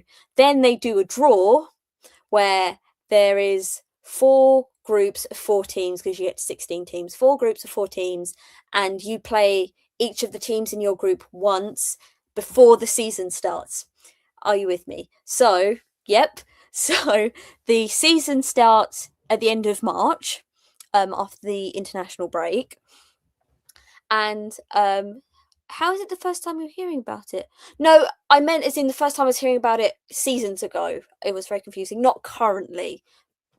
When I was hearing about it for the first time. So you get into a group of 4 and you play each team once in your group. So you play 3 games in your group, and the team who finish first go into the quarterfinals, then the semi-finals, and then the final, which is not played on neutral grounds. It is played on one of the sides' home ground. That is how last year I was able to go to the 3 Arena and watch Hammarby win the Svenska Cup because they got the home advantage. I don't know why there's a home advantage. I don't really understand, but I'm not going to question it. So we had the first games of the group stage of the Swedish Cup, and Svenska Cup means Swedish Cup. It's quite simple. Obviously, BK Häcken and Hammarby did not play. They will play their first group stage games after the international break, meaning that the other teams in their group also didn't play. So we've got 2 groups that didn't play. Only 2 of the groups played their first games, and it's confusing, I realise, but here we go. Ike, so they play in the top tier, won 2-1 against Gefle. It was a 1-1 draw between Rosengard and Vittsjö, who both play in the top tier. Malmö were beaten by, I've looked this up and I think I'm still going to get it wrong. They were beaten 3-2 by Pitjö. Once again, Uncle Tony's not here to correct me, but that's what I'm going with, what I heard, which is an upset because Malmö, as we all remember, finished 3rd last season after being promoted. So for them to be beaten by a team that finished much further below them, it's quite surprising. Norrköping, last year's finalists with Hammarby, beat Alingsås, who were relegated 2-1, and Djurgården beat Bromkirkna, once again, Uncle Tony's not here to correct me, 1-0, which is a Stockholm derby, and that was Djurgården's first professional game with Willie Kirk as manager, because he changed from Linköping, who were relegated, to Djurgården over the winter. Yeah, I know the man keeps getting jobs in Sweden. It really irks me too. But yes, and Hammarby and BK Häcken will play their first games in the cup after the international break, once they're not playing European football anymore, because BK Häcken won 7-0 and Hammarby won 1-0 last week in the Europa Cup. So yeah, it really means nothing at this point because you still have to play 2 more games. But it is interesting that Malmö lost, and it was not and Rosengard drew. Obviously, they nearly were relegated at the end of last season after winning the title the season before. But other than that, sort of as you expect, nothing really too surprising. But yes, just a quick rundown of the Swedish version of the FA Cup, which is a very fun and interesting competition. If you have the chance to watch it, if you want to, you can watch it on not the usual, something else. I'll have to remember. I can't remember off the top of my head, but you would need a VPN. But it is available to watch. I will think of it another time and come back to it. But yeah, that was my quick fire tour. And also, yes, it's very confusing competition. I still don't really understand why it starts the season before, then carries over, and then the final is in like the first week of June. Feel free to answer this. Häcken, obviously, coach now gone. What do you reckon? I mean, very good. Pardon? What do you reckon about Häcken? Very good start, 7-0 in the Europa Cup. I don't think really anyone saw 7-0 coming. But yeah, a brilliant start. They also had a decent pre-season with the friendlies under her. For people who don't know, Macklin went over to the NWSL. He was one of 2 Swedish-based coaches who were scouted by the NWSL teams.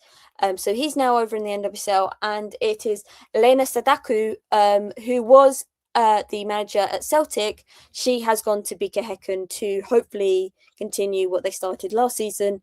They obviously lost a couple of players, particularly to Spurs in the window, but the big one, they held on to Felicia Schröder, who will probably leave in the summer, so you depend on what that looks like. But yes, a very good start, 7-0 at home. They go away to Iceland this coming week, but they're already going to be, like, not going to get ahead of myself, but they've already booked their tickets to Germany to play Frankfurt in the next stage, which is going to be the most interesting game. And if I cannot watch it because it's not available anywhere, I'm going to be very, very upset, because that's going to be juicy. Uncle Tony told me she did. She is the highest paid player in Sweden at the moment, assuming you're talking about Felicia. And there's no point getting me a Hammarby season ticket because I do not live in Stockholm. But appreciate the sentiment very much. I would not be much use because I would not be going to many games. I can answer this question for you based on last year's prices. It was 1,300 krona to 2,100, which is about £106 to £172. So there you go. That's how much it would cost you for a season ticket. Were you to go and watch Hammarby regularly? These are the things I do whilst people are chatting away. I go off and try and dive around the internet and see what useless information I can find for us. But not useless if you're in Sweden, because that's how much it would cost you. Although the current prices for the new season are not out just yet, I don't think. Right. Now. Oh, sorry, got a bit of a cough coming along, I think. Question for you, Freya. Roughly, hello. I've just put it into Google. If I lived in France and wanted to drive to a cup match, it would be 6,710 kilometres. It would take me, according to this, 85 hours and 3 minutes to get there. It seems perfectly natural, therefore, to put a game from the French division in the Ivory Coast. How's that happened? What's going on? Yeah. So this was announced, a while back, but I think it just kind of gained traction over the weekend. So the LFFP Coupe, the French Cup that was introduced this year, their final between Lyon and PSG, two, very, very good French teams, is taking place in West Africa. Because as you do, we said it was a bit like playing our Subway Cup final in the British Virgin Islands, which, I mean, I'm not opposed to. That would be a cracking holiday. But it's in the Côte d'Ivoire, and you just think, well, why? The Lyon official supporters group has put a statement out saying, we're not going. We'll support from home, we'll cheer you on, but no, absolutely not. We're not travelling that distance. Because we talk about player management, we talk about managing schedules, and instead of just playing at a neutral ground or, somewhere in France, they've decided to take that journey, as you mentioned, over 6,000 kilometres away, which isn't going to be beneficial for anyone, especially when, those in attendance, I mean, great for the local people of the Côte d'Ivoire. But for travelling fans, it's a bit of a kick in the teeth. I had a little look because, why? And it says Abidjan, the capital of Côte d'Ivoire, will host the final of the inaugural LFFP Cup on March the 14th in a bold move to inject fresh momentum into French women's football. The Football League has decided to stage the first ever cup final outside of France. So it's all about PR, essentially. And that's it. So, inject. What was that? Can you reread that quote, please? I can. Yes. Inject fresh momentum into French women's football. In a final against two teams that always play each other in finals and only one team ever wins. Pretty much, yeah. They're like, it's getting stale. We need to inject something else. Let's go to West Africa. It just, I don't get it. It's are the there same eyes on French football? Because I mean, there are the French speakers I know from the two countries in that respect. But I mean, when you were talking about this in the chat, I likened it to America throwing some of their NFL games in London, for example. But that would be part of this league season. To take your cup final and throw it into another country has completely alienated the core fans of both sides. Because they both got to travel. That's mad. They tried to do the same in Spain across both La Liga and Liga FA, where they essentially tried to do the same with like a similar, like a cup competition. Especially in the men's, they wanted to play the Copa de la I don't know what the men's version of Reina is, the King's Cup, that's what it translates to, in Miami. And I was thinking, hang on a sec, who's watching the Spanish King's Cup in Miami? And then they wanted to do something very similar with the women's, once again, the Copa de la Reina final. I can't remember where it was, but they wanted to, thank you very much, everyone who's telling me, Copa del Rey. Copa del Rey, yeah. That sounds like a singer. But they wanted to also do the same with the Coupe de la Reina. So the women's final, they wanted to play it in another country somewhere. And it's all because they probably have friends who want some money, who they can get money out of. Like, let's be honest, it's all about money. But yeah, it's ridiculous. Also, if you're sending 2 teams, all their staff, and some fans 6,000 miles away, you're doing terrible things for the environment. And in a week where we've seen terrible pictures because of rain and games cancelled and snow, in Bayern's game against Bremen was cancelled tonight because of snow, I don't really think we need to be doing more damage to the environment by sending teams to America or West Africa. It's ridiculous. Just play your cup games in the country where you're from. I don't really think it was that hard. It's not that hard. And more importantly, I mean, this is what I was asking, took away. But more importantly, surely you're trying to build your base in your base. Like, it's not like you're sitting there and talking about we sell out week in, week out. So really want to expand this product and send it out further. What we're actually saying here is we've got a side that, as Jackie says, are dominating French football at the moment. I've spoken to Freya about this at length at times. The fact that they have the top 4 playoff is designed in the hope that somebody somewhere somehow will defeat Lyon and give them somebody different to win the league. It seems mad to me that rather than marketing the cup final in their own country and really trying to build up people to come and watch that, they've just decided to send it somewhere that absolutely could end up getting lots of people because it's fresh eyes and it's something new and something they wouldn't get the chance to see live often, but at the expense of your domestic fans who follow the teams week in, week out. It seems a bit mad to me. I'm still trying to find, and that's what I've been looking for, a reason why. Because no one's said it. It's in,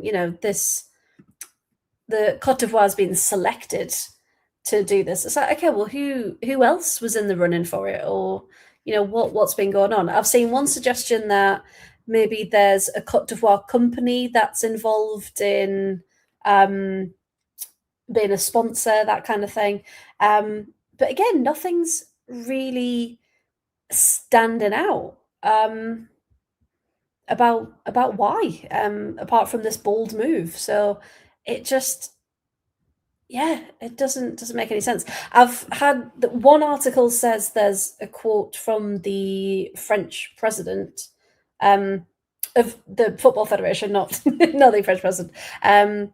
But yeah, it's got spam ad blockers all over it, so I can't actually read it. But still none the wiser. So if I see anything more, I will let you all know. But at the moment, it's just a bit of a muddle, really.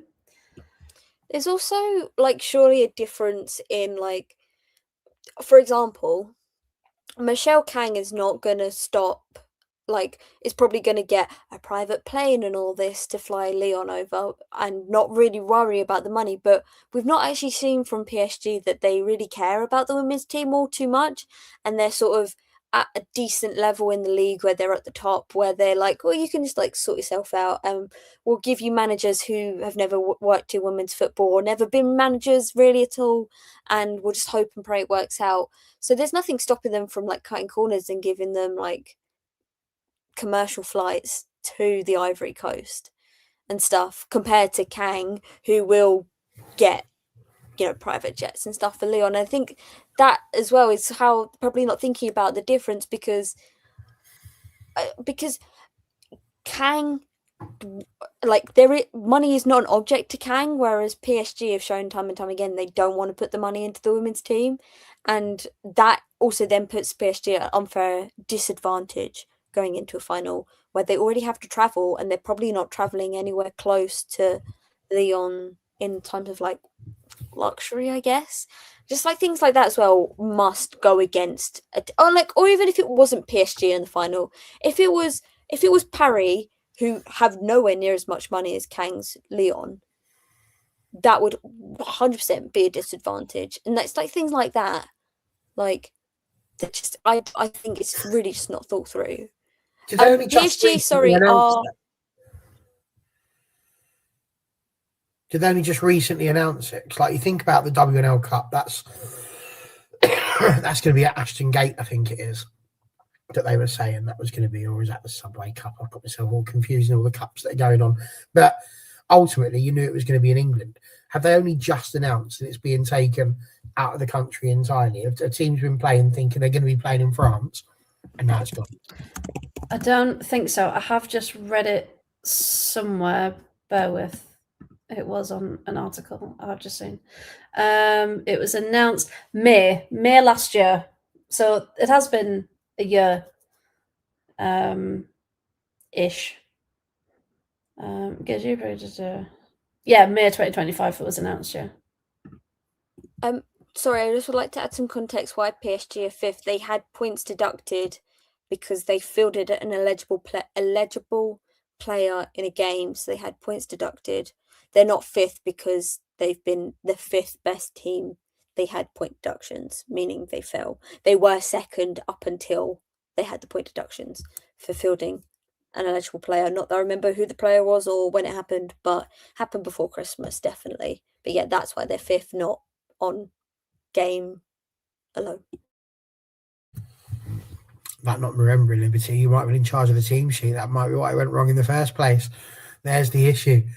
But there we go. So France, lots going on there. But what a national anthem they've got, by the way. Can't fail to be anything other than just, it's a jaunty little tune, that one. I love it. It's right up there with our intro song, I'll tell you that now. The A-League was where I wanted to finish our show today, because the A-League's gone a bit mad. There's been a real chance for Melbourne City to pull themselves away from some of these other sides that were around them, but they drew 0-0 with Melbourne Victory, which was unexpected, I think. But all of the teams around them also threw away their opportunities. So Melbourne City currently on 27 points. Wellington had the opportunity to be on 27 points as well. They could have been joint top with a game in hand, but they lost to Central Coast Mariners. Great news for them. That pulled them to 22 points, just 2 points behind Wellington. Canberra were the next team. They could have gone on to 27 points, but there's a theme here. They lost to Perth Glory 1-0. Not ideal for them. Great for Perth Glory. They're now only 2 points off of being in the top six, which is where you want to be in the A-League. And then it was down to Adelaide, and Adelaide weren't playing. So that was a nightmare for them. So they couldn't get any further, leaving just Central Coast Mariners, as I say, jumping into that position. Brisbane Roar were battered by Sydney. That's bottom of the table, Sydney. So they're in a bit of trouble there. Both Sydneys struggling a bit. Brisbane Roar just above the line for being in the playoffs. So it was a bit of a nightmare. Great for all the other teams, though. Western Sydney and Newcastle Jets drawing 1-1, which was helpful for the pair of them in terms of not being bottom and keeping them both interested in getting to that line. But yeah, Sydney doing a great job there with the win against Brisbane Roar. And all of a sudden, the title race, such as it is, seems to be blown wide open. Now, Central Coast Mariners, fresh from that win, will be facing Melbourne City in the next game on Friday. Melbourne Victory, fresh from there, great result. That draw against Melbourne City, will be facing Wellington, who are second, of course. Canberra United will be hoping that they can get the win over Western Sydney. But having just looked at how they've just been, a bit of a nightmare for them. Newcastle Jets will be playing Perth Glory, who will be looking to try and get above that line in that match. And of course, Brisbane Roar, who are just above them, will face Adelaide United. So there's some interesting games coming up there, and we're starting to hit that sort of that crunch moment. We're getting down to the last few games of the season, really, where all of these teams are going to really need to be at their absolute best. So, yeah, a little bit of an interesting one. There. Ladies, have you seen too much going on around the A-League? Have you been keeping an eye on what's going on around there?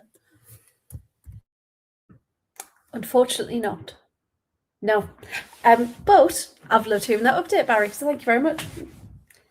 Yeah, it's just, I don't know if it's time zones or whatever, but I always seem to find out Australian news like way after the fact. So I think I'm up to date, and then it's like, oh, it was last week. Whoops. So yeah, unfortunately, it's not on my close radar. But again, I look forward to hearing updates and learning. I keep up with the scores. I can't be doing waking up at 6 o'clock to watch football. I'm sorry, Barry. It's not in my nature. I really wish I was a morning person, but I really am just not. But I do always look for the scores when I do wake up and see what's going on, because I think I have always naturally kept an eye on Melbourne Victory, but they seem to be having a not very good season, but like not very good in terms of like the high expectations they have of themselves as a team with quite a good history. But so they're in the top 6, but they're not at the top. But yeah, more just looking at scores, or I also like watching if clips get posted on like Twitter and stuff, because I follow a few Aussies of like good moments and stuff, but not actually waking up at 6 a.m. to watch full games, because I like my sleep, and also I'm a really bad sleeper anyway, so I feel like I should sleep more than 6 a.m. Oh, it's outrageous commitment, I feel, and we'll obviously talk about this off air as to your level of commitment to the A-League. But there we go. Lots going on in the chat, which is nice to see. Trebuchet saying Bear Priestman might win the Premiership of my days. Aussie Aggie Beaver Jones wins the Golden Boot again. I think we're talking about Holly McNamara there, who is, of course, playing for Melbourne City. I do believe, well, she certainly was, unless there's been a bit of a change here. Couture's talking about Adelaide. I don't think she's gone there. Didn't see that happen. We'll have to do a bit of Googling just to check. Or maybe she comes from there, which is what he's talking about. I don't know. Maybe you can let us know. That would be helpful. Trebuchet wants Sydney to finish above Wanderers. There's 2. Which one? Western Sydney or the Sydney that win everything, but at the moment are absolutely dross and are dropping like, I don't know, like apples out of trees in that respect. But yeah, there's lots to go for. And as I say time and time again about the A-League, even if you can't get up, even if you're lazy like Liberty, and a 6 o'clock wake up at the weekend doesn't work for you, it's there. You can find it. It doesn't take much, even on Google. You just Google it and look, there we go, straight away. Wellington versus Perth Glory. Click the button. 3 minutes of highlights. In fact, they're all 3 minutes long. So it's like 15 minutes or so out of your day to watch those. A bit like I do with WSL sometimes as well. So yeah, lots of those to look for. Go on, Liberty. I'll give you the right to reply. I'd like to throw that back to your commitment to watching the Damallsvenskan or Serie A. It's not even on yet. But last season you weren't watching a league that's not on. You weren't watching it last season. You're right, I wasn't. Where should I watch it? Well, the thing is, can I watch it without a dodgy stick or something that legally I'm not supposed to say we can do on it? Well, yeah, you can legally watch it, but you would have to pay. That's the thing. That's why I feel bad when people ask me. Because here's me offering things for free, and you're like, I'll go behind the paywall. Well, actually, because if I wanted to watch the matches, I'd have to have a TNT subscription, so that's not free. That's a very good point. Hence why I put you over there to the highlights. Okay, here I'll throw this back to you. There is highlights of all Damallsvenskan games on YouTube. You point me to where they are. Get them so we all know that, and I will happily watch those.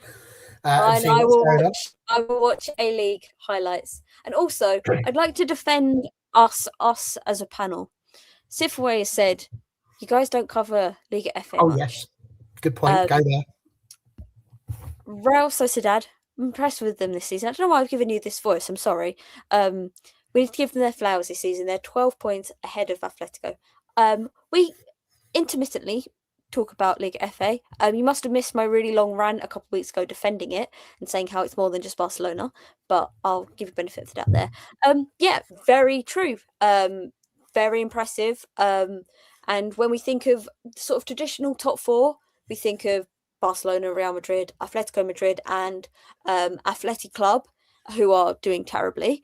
And Real Sociedad have taken that opportunity and they're running with it and they're doing very well. And definitely give them their flowers. And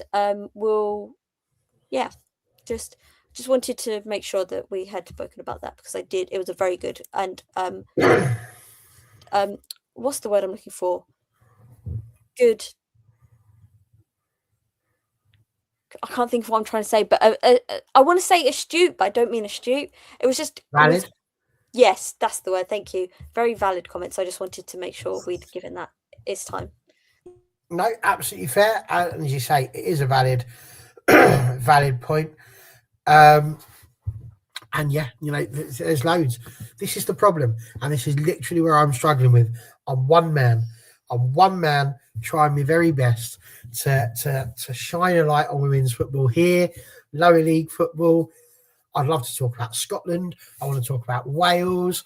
I want to talk about the Bundesliga. Nobody's standing up for the Germans at this point, and the stuff that could be said there, like literally everywhere. I would love to get as much of this in. Hence why I'm trying to get this one team in from each league that we can all follow.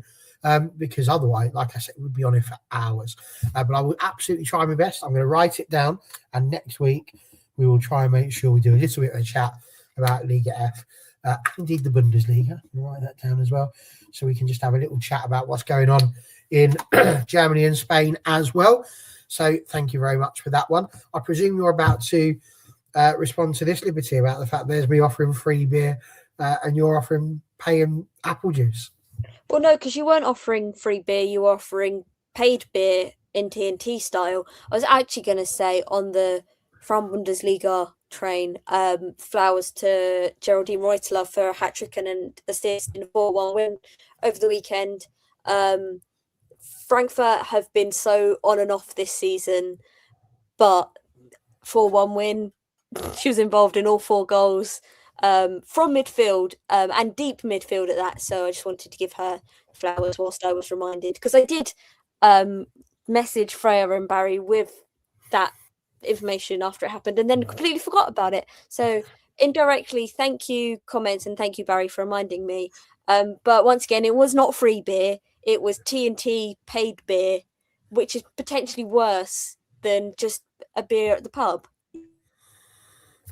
I'm going to throw it back to the fact I was talking about the highlight. It's not necessarily. I don't even drink beer. I don't drink anything, so I don't drink alcohol. So You're right. I did say I had to go at you for not getting up at 6 to watch it, and that absolutely would have been paid beer.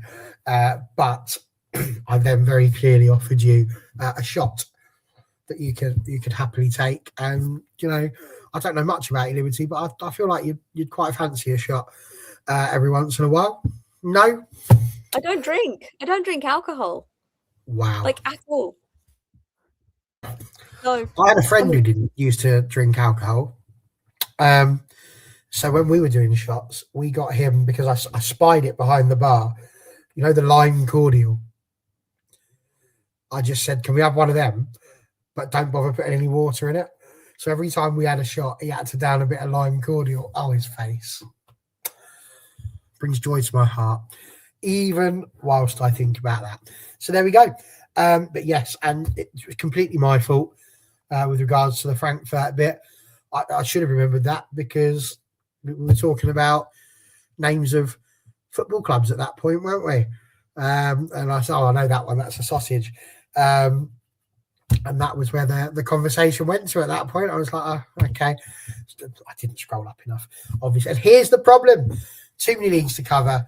lots to do whilst just living life as well. So we're doing the best we can. But yes, we will definitely look to look at that again next week. So good stuff. Here we are. But yes, the idea is that even with Spain, even with all these other places, that's what we're going to try and do.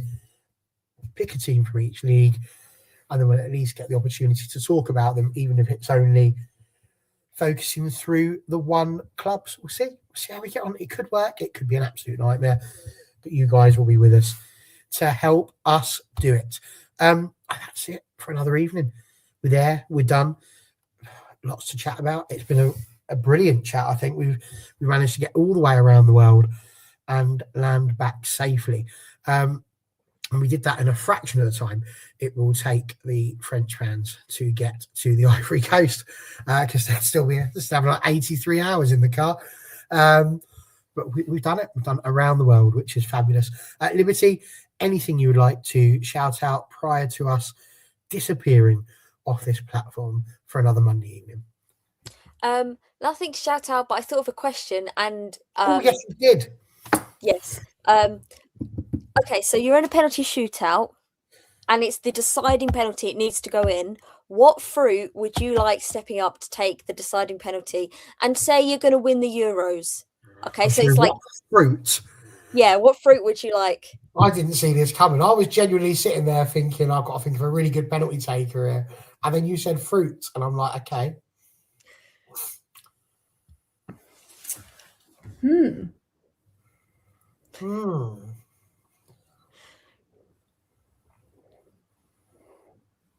Okay. So, I would go for a pineapple. And I would do that because I know that the youth of today love a song that's to do with, this is a pineapple and this is a pen. You put it together and you get pineapple pen.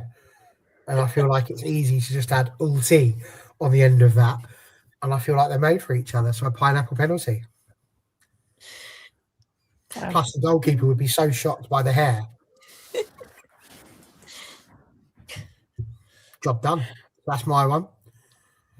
I don't know how I can follow that.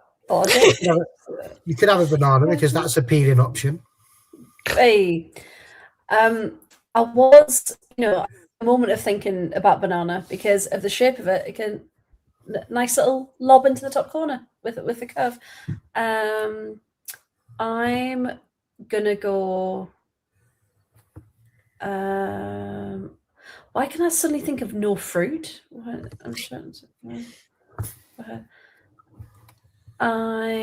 gonna go with.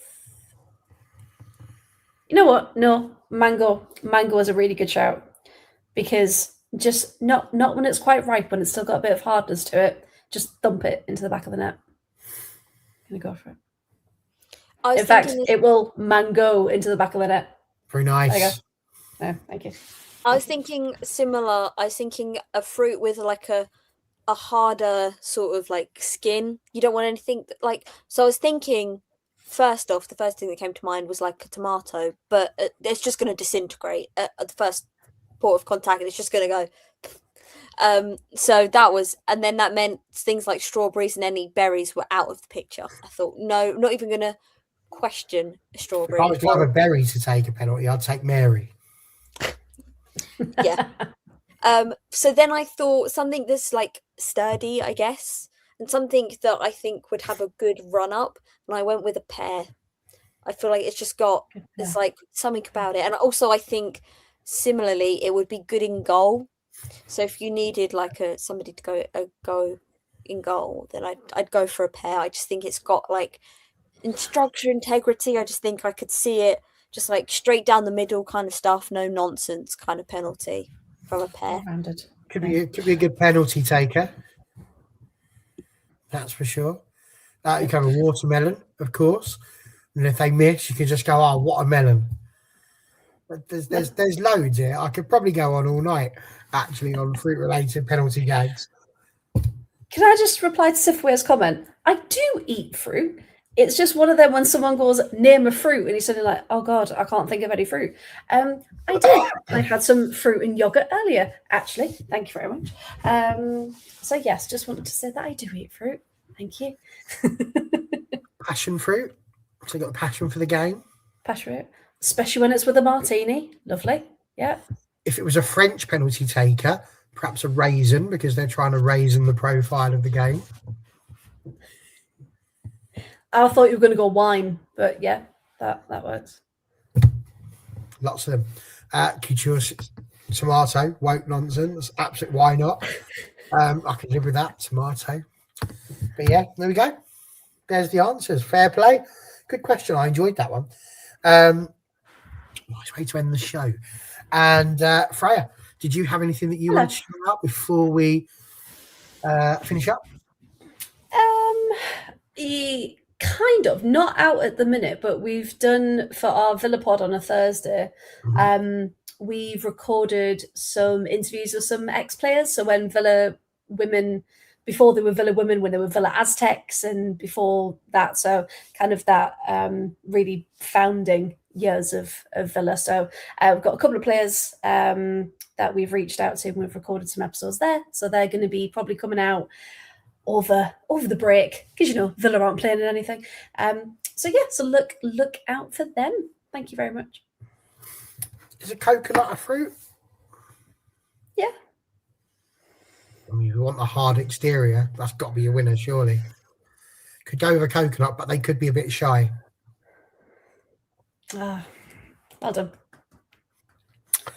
On that note, we'll be back hopefully on Wednesday to discuss tier 3 and 4. We didn't manage to get a show out last week, which was bad news for all of us, but we will try our very best to get that in now. I just shouldn't have read that in Couture, but I did, and it's made me giggle, so well done. But yes, Wednesday night should be back. Of course, Champions League games being played Wednesday and Thursday, so that will be fabulous.